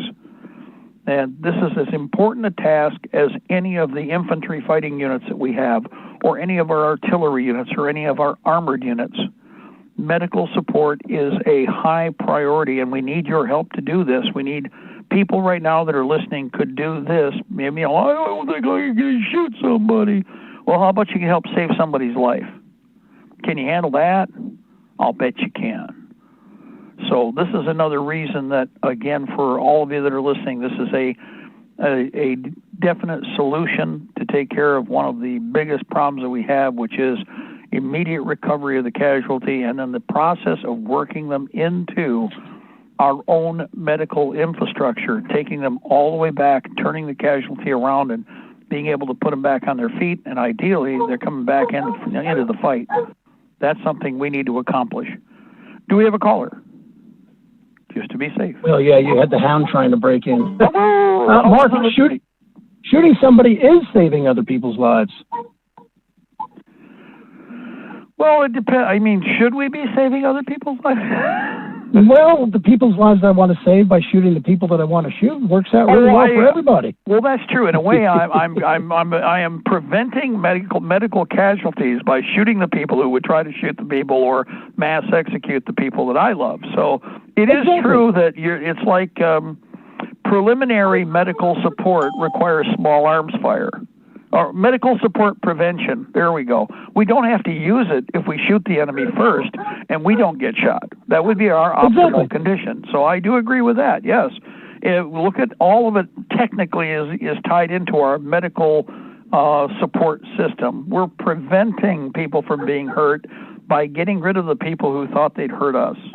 So that is the more of them we shoot, the less bandages we'll need. Yeah, well, no, I didn't say I was using these bandages on my enemy. No, I said the more of them we shoot, the less we'll have to use. I've got newspaper and, dirty T-shirts off of enemy corpses for them. That's if I decide to do anything at all, and I personally don't plan on doing anything for them. So, I mean, that's just across the board now. I've made that decision based on the idea that, with some of the frothing at the mouth, crazy town stuff that we've seen recently, oh, no, I'm not planning on helping any of those creatures. Although if I just let their own medical people support them, they'll probably strangle their own to death anyway. For those of you who have not watched Antifa and Black Lives Matter medics in motion, guys, they inflict more pain than the individual that was originally in, and they typically don't have a clue about where the hell they're going or what the hell they're doing. So, guess what? We can be two steps above that real quick. I would point out, but by the way, there's a bunch of stuff that isn't really cool that are things you do need to take into consideration, goes out of remember that you're going to have a patient that is a litter patient. Guys, they're going to have to pee and they're going to have to defecate sometime. Not pretty, but anybody who's in medical, it's just part of the natural processes, as we already know, but it's something that you need to be prepared to deal with. And it means that there's all kinds of solutions out there. You just need to get in motion to ensure that you are ready for that problem.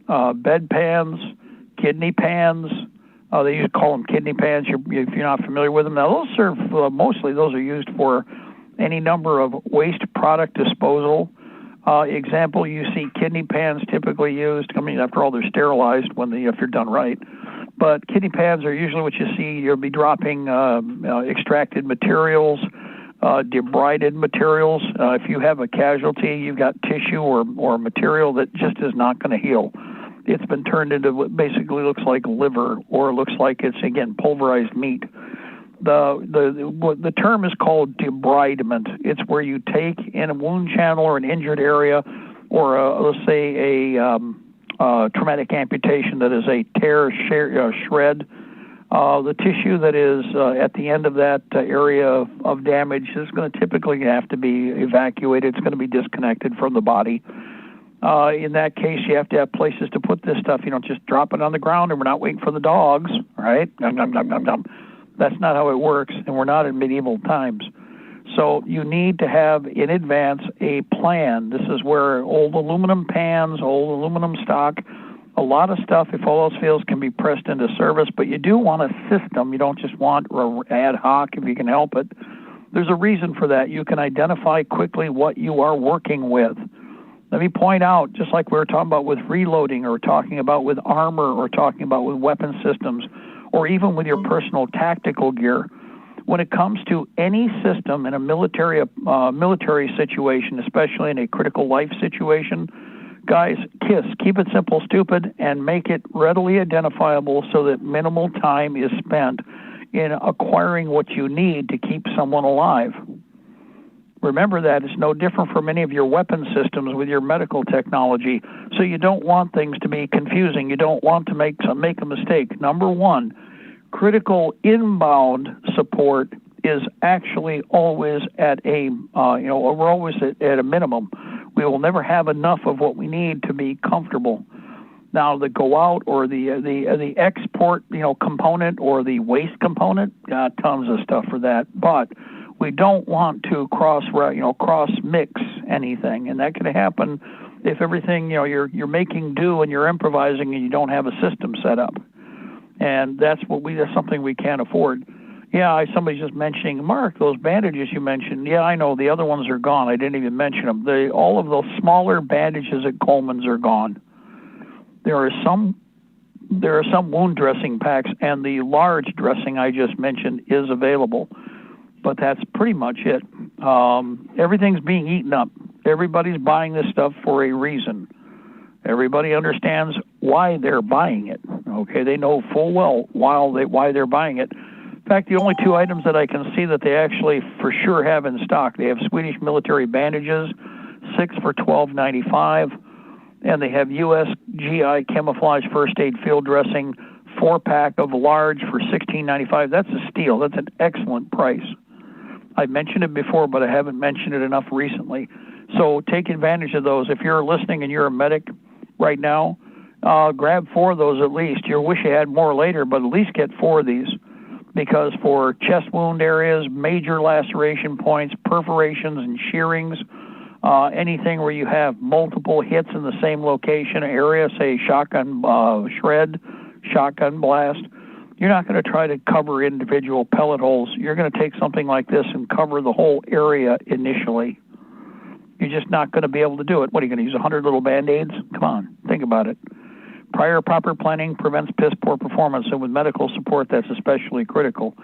Now, tourniquets. I know, you know what? There's tourniquets, or official tourniquets, are not readily available, but let me point something out, and they're down. You can buy medical ones over in the other area for $20, $30, $40 from some of the other companies. However, let me point out that it's mean. It really is mean, but the heavier, wider zip ties of the same grade as the type that you use for handcuffs, but the individual coil. You don't want a double coil, but you can do handcuff both. You're not going to zip lock and cut off the circulation of both arms, right? That'd be kind of embarrassing. Of course, maybe you're doing it intentionally. That's not good.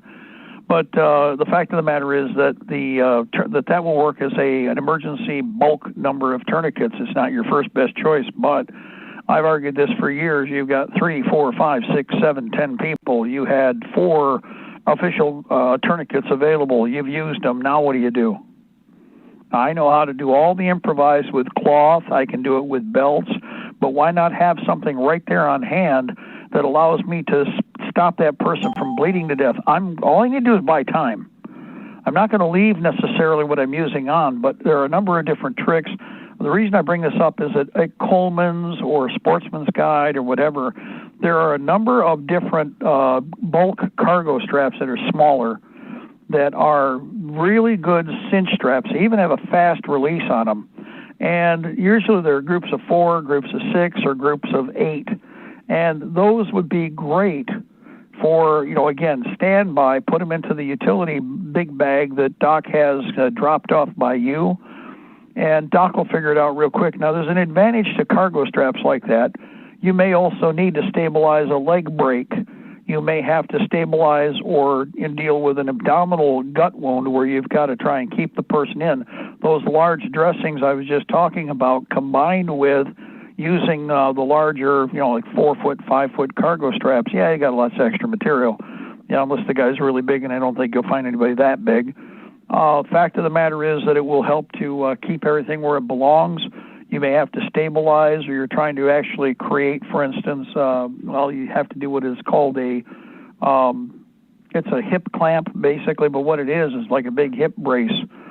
You could do the same thing with a couple of dressings, because you're gonna eventually run out of the specialty item I just mentioned. You can use a cargo strap and 2 of the larges to do the same thing. The larges work as a pad so that you don't damage tissue, but you apply pressure to a wider area, and it's more consistent across the whole of the space. You're not binding anything. That's another solution. But anyway, there's all kinds of stuff that is in the surplus category where it's virtually new. It's very serviceable, and you're not, out an arm and a leg in the process. But you're not going to have enough medical gear. The first time you use a piece of equipment, it's gone. And a lot of what you're doing, remember, guys, once you slap it on a wound, it's not going to be used on another one. You'll recover splints. We will have to do that. Ladders, splints, metal ladders, plastic ladders, neck braces, shoulder braces. There's all kinds of stuff, plastic and or metal that's out there that's surplus from any number of different decades of service. All of those we'd have to recover. They're not going into the grave with the casualty. We've got to recover them. We have to reuse them as quickly as we can. That stuff's not going to be used. But bandages, sorry, they're going one way. So you remember that. That's your perishable. If you're a medical unit, you want to pile up Kotexes, wound dressings, whatever you can find to give you more stuff to cover lacerations, bullet holes, burns, anything and everything that cuts, folds, spindles, or mutilates a human. That's how you need to be piling up what you got. And again, you won't have enough.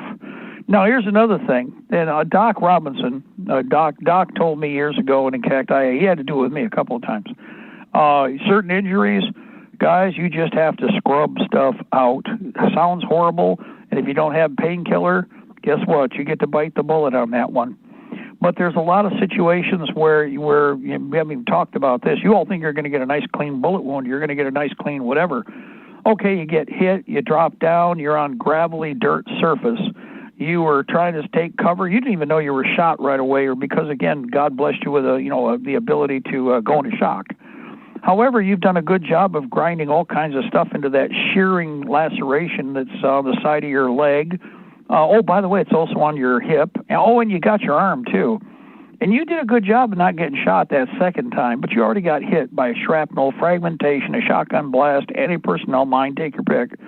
Now, you got all that stuff ground into that wound. Do you think that just comes out all on its own? Oh, you didn't think about that one.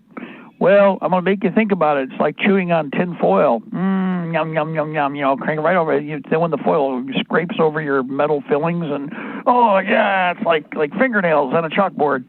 Well, it's about the same when the time comes and they break out the betadine and they look at you and go, that stuff's got to come out. Well, you better have the stuff to get it out. So one of the other things, again, scrub brushes, they call them nail brushes. There's a couple of different models and techniques, technology that's out there. It's all available over the counter. You need to have that in play, especially if you're going to be putting together forward area operations. Why? Debridement is something you can't do enough of in the field at that point, but you'll do some of. But cleaning the wounds and clearing out all the debris from the channel, that is your first priority once you get past stabilization with a forward medical area. You're trying to get anything out of the body that's foreign so that you can reduce infection, because once you've got infection, you've got a whole bunch of other problems you've got to deal with. And Doc is not going to be happy with you not having followed through and known what to do when you got to do it. Now, you're also going to have to understand something for all of you who want to put a medical unit together. You get to see people suffering. You're going to have to make people hurt to make people better sometimes. And this is something you also need to be ready for it. It's something you need to you got to set your mind to this. However, remember, we're trying to save lives. So I need your help with this. We need everybody to pitch in. This is something that all of you can do. Everybody says, like I said, I can't shoot someone. How about help me save people's lives, our people's lives, our warriors, our combatants, our people, okay? And this is something that needs to be done fast. We need, in fact, if you just need some basic ideas, go take a look at a number of examples of regular ambulance operation. Usually there's videos on YouTube that'll show you where somebody does a walkthrough. What's our ambulance do? How do we do it? Also, there's a lot of different medical support and doc type systems that are already out there.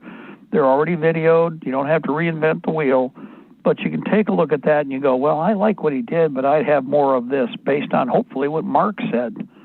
Because remember, guys, you need to be just like we're going out heavy because we know we're going to need it. It's that simple. You're going to need more ammo. You're going to need more smoke. You're going to need more flares. You're going to need more grenades. You're going to need more medical support.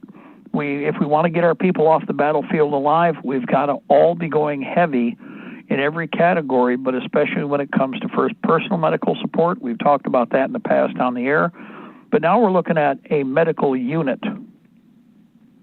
Cargo bags. Here's one of the things I never pass up. You can go over to Facebook Marketplace right now. I guarantee it. And you can go over to Facebook Marketplace and then punch in free. And you will find those airlines cargo bags all over the place. I have picked up 3, 4, 5, 6 at a time. One I missed, there was like 12 of them. Most of them were carry-on, the smaller, but they have the handle, they even have the wheels. Guys, those are perfect for packing up a complete dock kit, a backup kit for dock. You can have 4, 5, 6, 7, 10, 20 of those packed up and ready to go with volume. Now, I'm not telling you to go out and spend a fortune where you can get something for free. You may find a bag that'll fit your purpose. Well, Dave from Hutari, we got a bag that we couldn't beat the price on. He got them for an excellent price. And they're perfect for medical emergency bags. I got one right behind me right now that's just packed up. All the trauma stuff that we mentioned on the air went right into that bag.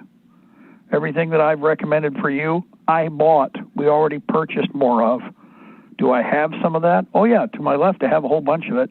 But I have more of it in that bag now. Why? Because we're not going to have enough. All these items that we're talking about, when you use it, you're only going to use it once. Go ahead, caller, jump in there. It is Tom. I got a few of them bags too, and they do work. You'd be surprised just how much you can fit in them.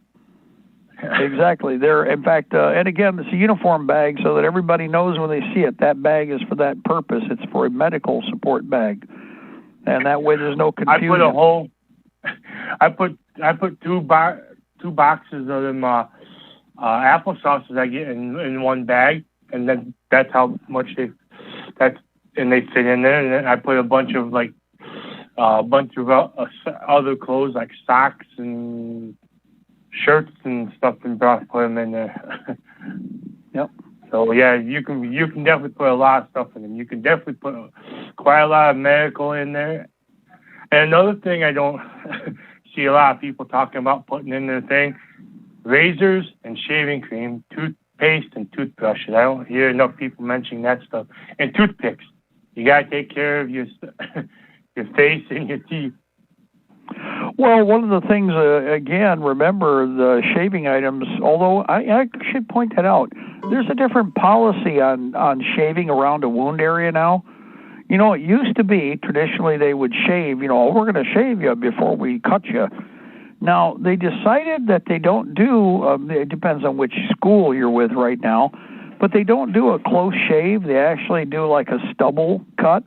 They use like an electric razor, and you do a stubble cut. And you know why they did this? Because by shaving you in places that normally aren't shaved, it can some cause,